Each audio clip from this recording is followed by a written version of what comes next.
ಇದು KSRTC constable 2018 notification ಆಗಿದೆ. 2020 exam ಮಾಡಿದ್ರು. ತದನಂತರ ಯಾವುದೇ ಪ್ರಕ್ರಿಯೆಯನ್ನು ಆರಂಭಿಸಿಲ್ಲ. 2021ರಿಂದ ಸಚಿವರಿಗೆ MD ಅವ್ರಿಗಾಗ್ಲಿ ನಂದಿನಿ ಮೇಡಮ್ ಆಗಲಿ 10 ಬಾರಿ ಮನವಿ ಕೊಟ್ಟಿದ್ದೀವಿ. ಇಲ್ಲಿವರೆಗೆ ಆ ಮನವಿಗೆ ಅವರು ಸಲ್ಲಿಸಿಲ್ಲ. ಅದರಿಂದ 2018 ನಾವು ಕೆಎಸ್ಆರ್ಟಿಸಿ ಕಾನ್ಸ್ಟೇಬಲ್ಗೆ ಅರ್ಜಿಯನ್ನ ಸಲ್ಲಿಸಿದ್ವಿ. 2025 ದಯಾಮರಣಕ್ಕೆ ಅರ್ಜಿಯನ್ನ ಸಲ್ಲಿಸಬೇಕಾಗುತ್ತೆ. ಅದಕ್ಕೆ ಕಾರಣ ಯಾರು ಅಂದ್ರೆ ಕೆಎಸ್ಆರ್ಟಿಸಿ ಹೆಡ್ ಆಫೀಸ್ನವರೇ ಕಾರಣ. ಇದಕ್ಕೆ ಅವ್ರ ಹತ್ರ ಹೋದ್ರೆ ಎಕ್ಸಾಮ್ ನಡೆದಿದೆ, ರಿಸಲ್ಟ್ ಬಿಟ್ಟಿದ್ದಾರೆ. ನಮ್ದು ವೈಯಕ್ತಿಕವಾಗಿ ಏನ್ ಕೀ ಆನ್ಸರ್ ಇದೆ, ಕೀ ಆನ್ಸರ್ ಬಿಟ್ಟಿದ್ದಾರೆ, ಮಾರ್ಕ್ಸ್ ಎಲ್ಲ ಬಿಟ್ಟಿದ್ದಾರೆ, ಸೆಲೆಕ್ಷನ್ ಎಲ್ಲ ಆಗಿದೆ. ಇನ್ನೇನಿದ್ರು 1:3 ಬಿಟ್ಟು ಅದಕ್ಕೆ ದೈಹಿಕ ಪರೀಕ್ಷೆಯನ್ನ ಮಾಡಬೇಕು. ಅಂದ್ರೆ ನಮಗೆ ಗವರ್ನಮೆಂಟ್ ಪರ್ಮಿಷನ್ ಇಲ್ಲ, FD ಇಂದ ಪರ್ಮಿಷನ್ ಇಲ್ಲ. FD ಇಂದ ಪರ್ಮಿಷನ್ ಬರೋವರೆಗೆ ನಮಗೆ ಈ ನೇಮಕಾತಿಯನ್ನ ಪೂರ್ಣಗೊಳಿಸ್ಲಿಕ್ಕೆ ಸಾಧ್ಯ ಇಲ್ಲ ಅಂತಾರೆ. 200 ಪೋಸ್ಟ್ಗೆ ಕರೆದಿದ್ದಾರೆ. 21,000 ಜನ ಅಪ್ಲಿಕೇಶನ್ ಹಾಕಿದ್ದಾರೆ. ನಮ್ಮ ಕಾನ್ಸ್ಟೇಬಲ್ ಹುದ್ದೆಗೆ ಅವಾದಿನೇ ಬೇರೆ ಬೇರೆ ಎಕ್ಸಾಮ್ ಮಾಡಿದ್ದಾರೆ.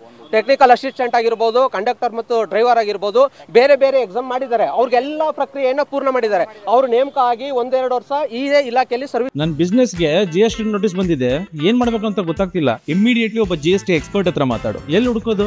ಬಾಸ್ ವಾಲಾ ಬಿ ದ ಬಾಸ್ ಮಾಡಿದ್ದಾರೆ. ಆದ್ರೆ ನಮ್ಗೆ ಇಲ್ಲಿವರೆಗೂ ಕೂಡ ಭದ್ರತಾ ರಕ್ಷಕ ಹುದ್ದೆ. ಅದು ಸರ್, ನನ್ನ ಹೆಸರು ಮಹೇಶ್ ಅಂತ, ಮೈಸೂರಿಂದ ಬಂದಿರೋದು ಸರ್. ಇದು ಕೋವಿಡ್ ಆದಮೇಲೆ ಗೌರ್ಮೆಂಟಿಂದ ಒಂದು ರೂಲ್ ತೊಗೊಂಬರ್ತಾರೆ ಸರ್. ಮುಂಚೆ ಏನು ರೆಕ್ರೂಟ್ಮೆಂಟ್ BJP ಗೌರ್ಮೆಂಟ್ 2020 ಬಿಫೋರ್ ಏನು ರೆಕ್ರೂಟ್ಮೆಂಟ್ ಇತ್ತು ಅದನ್ನು ಫೈನಾನ್ಷಿಯಲ್ ಡಿಪಾರ್ಟ್ಮೆಂಟಿಂದ ಅಪ್ರೂವಲ್ ಆದಮೇಲೆ ನೀವು ಇದು ನೆಕ್ಸ್ಟ್ ಪ್ರೋಸೆಸ್ ಕಂಟಿನ್ಯೂ ಮಾಡಬೇಕಂತೇಳಿ ಇವ್ರ ಜೊತೆ ನೋಟಿಫಿಕೇಶನ್ ಆಗಿರೋದು ಎಲ್ಲ ಪ್ರೋಸೆಸ್ ಕಂಟಿನ್ಯೂ ಮಾಡಿದ್ದಾರೆ. ಎಲ್ಲದಕ್ಕೂ ಪರ್ಮಿಷನ್ ಸಿಕ್ಕಿದೆ. ಇವ್ರದ್ದು ಮಾತ್ರ 200 ಪೋಸ್ಟ್ ಎಕ್ಸಾಮ್ ಬರ್ದಿದ್ದಾರೆ ಸರ್. ಒಬ್ಬರು 800 ರೂಪಾಯಿ ಫೀಸ್ ಕಟ್ಟಿದ್ದಾರೆ. ಸುಮಾರು 21,000 ಜನ ಅಂತಂದರೆ ಏನಿಲ್ಲ ಅಂದರೆ 1,70,00,000 ಜನ ರೆವಿನ್ಯೂ ಕಲೆಕ್ಟ್ ಮಾಡಿದ್ದಾರೆ. 1,70,00,000 ರೆವಿನ್ಯೂ ಕಲೆಕ್ಟ್ ಮಾಡಿ 20,000 ಜನಕ್ಕೆ ಇಲ್ಲಿವರೆಗೂ ಇವರಿಗೆ ರಿಸಲ್ಟ್ಸ್ ಬಿಟ್ಟು ಫರ್ದರ್ ಪ್ರೋಸೆಸ್ ಅಂದರೆ ಫಿಸಿಕಲ್ ಟೆಸ್ಟ್ 1:5 ಫಿಸಿಕಲ್ ಇದು ಕರಿಬೇಕಾಯ್ತು. ಇಲ್ಲಿವರೆಗೂ ಕರೆದಿಲ್ಲ. ಸುಮಾರು ಬರೀ ನಾನೇ ಒಂದು 10 ಸತಿ ಬಂದಿದ್ದೀನಿ ಸರ್. ಇಲ್ಲಿ MD ಅವರು ಮಾಡ್ತೀನಿ, ಫೈನಾನ್ಷಿಯಲ್ ಡಿಪಾರ್ಟ್ಮೆಂಟಿಗೆ ಕಳಿಸಿದ್ದೀನಿ, ಮಾಡ್ತೀನಿ ಅಂತ ಹೇಳ್ತಾನೆ ಹೋಗ್ತಾ ಇದ್ದಾರೆ ಸರ್.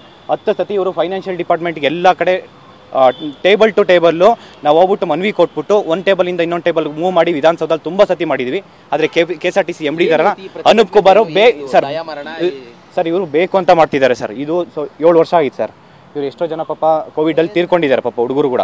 ಅಂಥದ್ರಲ್ಲಿ ಇವರಿಗೆ ರಕ್ತದಲ್ಲಿ ಇವತ್ತು ಪತ್ರ ಬರೆದಿದ್ದಾರೆ. ಅವರು ಏನು ಕೇಳ್ತಿದ್ದಾರೆ ಅಂದರೆ ದಯಾಮರಣ ಕೊಟ್ಬಿಡಿ, ಇಲ್ಲಾಂದರೆ ಒಂದಿಷ್ಟು ವಿಷ ಕೊಟ್ಬಿಡಿ, ಒಂದು ಡ್ರಾಪು ಸತ್ತೋಗ್ಬಿಡ್ತೀವಿ ಅಂತ ಕೇಳ್ತಿದ್ದಾರೆ ಸರ್. ಯಾಕೆಂದರೆ ನನ್ನ ಹೆಸರು ಕಾಂತಕುಮಾರ್ ಅಂತ ಹೇಳಿ ಸರ್. ಇವರು ಒಂದೊಂದು ಇಲ್ಲೇ ಬರೀ ಬೆಂಗಳೂರಿಂದ ಬರ್ತಿಲ್ಲ ಸರ್, ಬೇರೆ ಬೇರೆ ಡಿಸ್ಟಿಕ್ಕಿಂದ ಇಲ್ಲಿಗೆ ಬರೋದಕ್ಕೆ ಏನಿಲ್ಲ ಅಂದರೂ 1,000 ರೂಪಾಯಿ. ಸುಮಾರು ಬೆಳಗ್ಗೆ ಭೇಟಿ ಮಾಡಿದ್ದೀವಿ ಸರ್. ಬೆಳಗ್ಗೆ ಭೇಟಿ ಮಾಡಿದ್ರೆ ಅವರು ಇಲ್ಲ ನೀವು CM ಭೇಟಿ ಮಾಡಿ ಅಂತ ಹೇಳ್ತಾರೆ ಸರ್. KSRTC ಬರೋದೇ ನಿಮ್ಮ ಕೈಯಲ್ಲಿ, ನಾನು ಕೈ ಮುಗಿ ಕೇಳ್ಕೊತೀನಿ ಸರ್. ಬೆಳಗ್ಗೆ ಇಷ್ಟು ಜನ ಬೆಳಗ್ಗೆ ಕಾಲಿಗೆ ಬಿದ್ದಿದ್ದಾರೆ ಪಾಪ. ಕಾಲಿಗೆ ಬಿದ್ದು ಕೈಗೆ ಬಿದ್ದು ಎಲ್ಲನೂ ಮಾಡಿದ್ರು ಪಾಪ.